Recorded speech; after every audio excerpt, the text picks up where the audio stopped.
안녕하세요. 좀 늦은 박사과정 언니 윤혜진입니다. 수업 시간 중에 교수님께서 논문에 관련된 말씀을 해주셔서 그 중에 몇 가지를 준비해 봤어요. 첫 번째 이야기는 이 교수님께 어떤 분이 본인이 쓴 논문을 한번 봐달라고 부탁을 하셨나 봐요. 그 논문을 봤는데 주제는 굉장히 흥미로웠대요. 그런데 읽으면 읽을수록 뭔가가 이상하더라는 거예요. 그래서 뭐가 이상하지? 이러면서 그분에게 어떻게 코멘트를 해드려야 되지? 이렇게 계속 보고 있다가 뭐가 이상한지를 찾아내셨다고 하더라고요. 꽤나 한 며칠의 시간을 이렇게 보셨던 것 같아요. 뭐가 이상했냐면 논문을 봐달라고 부탁을 하셨던 분이 논지를 전개하는 방식이 너무 좀 특이하고 뭔가 맞지 않은 것 같아서 이분이 썼던 참고 문헌들을 이렇게 봤대요. 단행본이 굉장히 많더라는 거예요. 대부분의 참고 문헌이 단행본이더라는 거죠. 그래서 이분이 이게 뭐가 잘못됐는지를 알겠더라고 하시더라고요. 그러면서 저희한테 물어보셨어요. 이분에게 어떻게 코멘트를 하면 되겠냐. 그렇게 질문을 하셨는데, 그래서 제가 말씀을 드렸죠. 그분에게는 그분이 쓰고자 하는 그런 논문과 비슷한 형식의 논문을 드려서 본인의 글과 뭐가 다른지를 한번 비교를 해보면 좋을 것 같다고, 그거를 일일이 다 하나하나 말씀드리기에는 조금 어려울 것 같고, 가장 좋은 샘플을 하나 드려서 실제로 본인이 그 차이점을 보는 게 좋을 것 같다. 이렇게 말씀을 드렸더니 교수님께서 그거라고 하시면서 정말 중요한 말씀을 하셨는데요. 그게 뭐냐면 논문을 쓰려면 논문을 많이 읽어야 된다는 거예요. 논문을 읽지 않으면 논문이 안 나온다는 거죠. 너무 당연한 말 같죠. 그런데 실제로 그걸 그렇게 지켜내기가 힘들다라는 거죠. 우리가 이런저런 아티클을 보고 뭐 단행본을 봐서는 그게 논문을 쓰는 데는 도움이 잘 되지 않는다고 하더라고요. 그 교수님 말씀으로는 영어권에서는 단행본은 실적으로 이렇게 쳐주질 않는다고 하더라고요. 그 교수님 말씀으로는 논문이라는 거는 하나의 논지를 가지고 쭉 이렇게 끝까지 일목요연하게 끌고 나가야 되는 건데 단행본은 물론 하나의 큰 틀이 있긴 하지만 좀 여러 가지 것들이 좀 많이 담겨 있잖아요.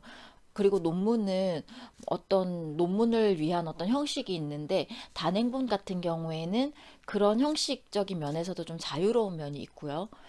그래서 우리가 쓰고자 하는 거는 논문의 형식을 갖춘 그런 글인데 그렇지 않은 글들을 많이 읽어서는 논문을 쓰는 데는 큰 도움이 되지 않는다는 거죠.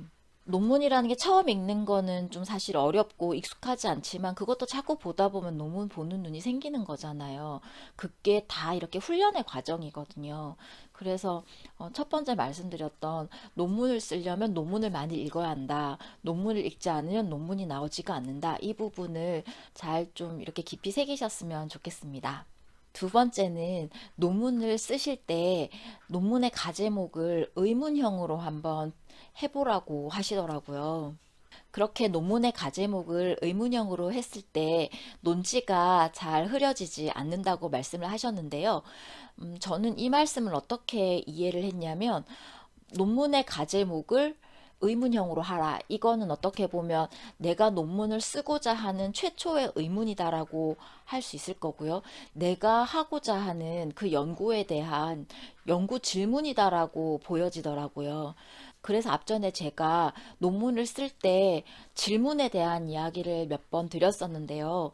논문을 쓰실 때 내가 정말 궁금한 게 무엇인가, 내가 무엇에 대해서 말하고 싶은가, 이 부분을 계속 스스로에게 각인하기 위해서는 연구 문제에 대해서 자신만의 언어로 그거를 의문형으로 나에게 질문하듯이 이렇게 작성을 해 놓으시면 계속해서 뭐 자료를 찾고 글을 쓰고 실험을 하시는 과정에서도 그 질문을 자꾸 자신에게 하는 거니까 계속해서 연구를 진행하거나 글을 쓰시거나 논지를 전개하실 때 도움이 될 거다라고 생각을 해요.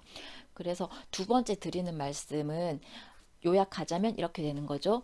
논문을 쓰실 때 아니면 연구를 진행하실 때 자신이 연구하고자 하는 그 내용에 대해서 의문형으로 자신에게 제시해라. 논문의 최초의 과제목은 의문형으로 해서 그것을 자꾸 자신에게 각인을 시키는 게 연구의 일관성이나 논지를 힘있게 끌고 가는데 도움이 될 거다, 이 말씀을 드립니다.